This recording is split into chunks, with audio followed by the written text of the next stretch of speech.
Hi, welcome. Today I want to teach you some coping skills that you can teach your kids that are as young as 4 years old. The first skill that I want to teach you guys is diaphragmatic breathing techniques. And these are techniques that teach you how to breathe from your diaphragm. Now sometimes these skills can be hard for kids because kids might not know how to breathe from their diaphragm. So I have a couple tools that I want to show you guys on how you can help your kids learn how to breathe from their diaphragm. Diaphragmatic breathing can really help reduce anxiety. So the first skill that I want to show you guys is 4 square breathing, and this is a diagram of how to do 4 square breathing. So the child can literally take their finger and run it around the square. Okay, so what 4 square breathing is you breathe in through your nose for 4 seconds. So 1, 2, 3, 4, count the breaths. And then you hold for 4 seconds and breathe out for 4 seconds. And then you hold, and the process starts all over again. Something like this can make it really easy for your child to understand how to do 4 square breathing. And I just got this image off of Google. You can just Google 4 square breathing and printed it off of my computer. You can get ones that are a little more fun than this and that are a little more colorful. Quick note that these skills can be used with adults as well. I give my patients versions of these skills to use and print offs themselves. So you might also benefit from some of these skills. Maybe. Second one I want to talk to you about is lazy 8 breathing. And then I have another sheet for this as well. So children can literally follow the figure 8. When you go around, you're going to breathe in. And when you turn, you're going to breathe out. And a figure 8, sometimes this is called crazy 8 breathing. I actually think that's what the sheet says. So lazy 8 or figure 8 breathing. Now, if you have a really young child, like maybe 4 or 5, and they can't quite understand how to do deep breathing techniques, one way that you can ensure that your children are breathing from their diaphragm is to ask them to lift up their arms in the air, like this. When we lift our arms up in the air, our body naturally breathes from its diaphragm. Another fun one for breathing for young kids is to ask them to smell the pizza and then blow on the pizza.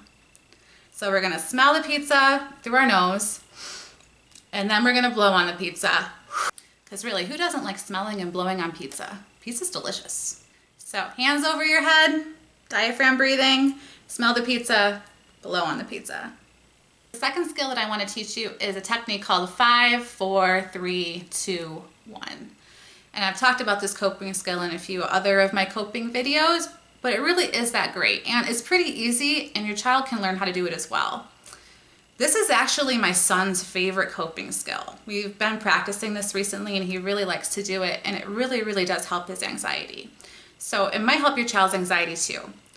This skill is pretty easy to learn, although you might need to repeat it a few times for children that are under maybe the age of 7. So this skill asks your child to point out 5 things in their environment that they can see around them. So just ask your child to name 5 things that they can see in the room that they're in currently. Next thing that you're going to ask is 4 things that your child can touch around you. What is in their immediate environment that they can feel? The third thing is 3 things that they can hear. What are they able to hear? 2 things that they can smell, and 1 thing that they can taste. This skill is called the grounding technique, and the idea behind this skill is that it can help your child come back to the moment when they're kind of experiencing a lot of panic or high anxiety. Number 3 is a skill that you can work on with your child when they're a little bit more at a reasonable level of anxiety. And this skill is helpful for helping children label their feelings. It's basically labeling the feels for your child and then letting them know that they're not alone. So this could look like, you seem really frustrated right now. I sometimes feel frustrated too. This helps your child come familiar with the feelings that they're experiencing and can make them not so scary and confusing. It helps your child draw awareness to their current state, and it can also help them feel very validated, like, I'm not alone. Other people feel these feelings and experiences as well. It's relatively common, and that means that it's not as scary. Number 4 is to help your child label physical sensations and bodily reactions. It's really common that anxiety can be manifested in our physical bodies. And we might tremble, we might shake, we might sweat, we might feel nauseous in our stomach. And children are no different to this. They're going to feel physical sensations of anxiety just like an adult is. So helping the child label what physical feelings that they're experiencing when they're anxious can be really, really helpful. It can help link the feeling to the bodily reaction. Like when I feel anxious, I feel nauseous. This means that my tummy hurts. And this is about awareness and helping the child understand what is happening in their body when they're upset. Number 5 is that you can help your child distract. And this can look like a lot of different things. It can range from playing a distracting game with your child to asking them to count as high as they can. It's really a fun game that children like to play.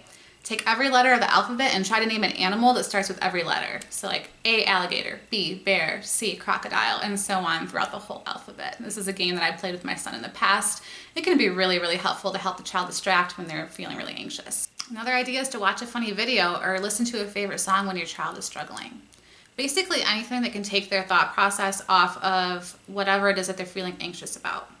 It can really, really help your child. Give it a try. That's going to conclude this video for today. I hope you found it helpful. If you did find it helpful, please give it a thumbs up so it gets promoted to other people and other people can be helped as well.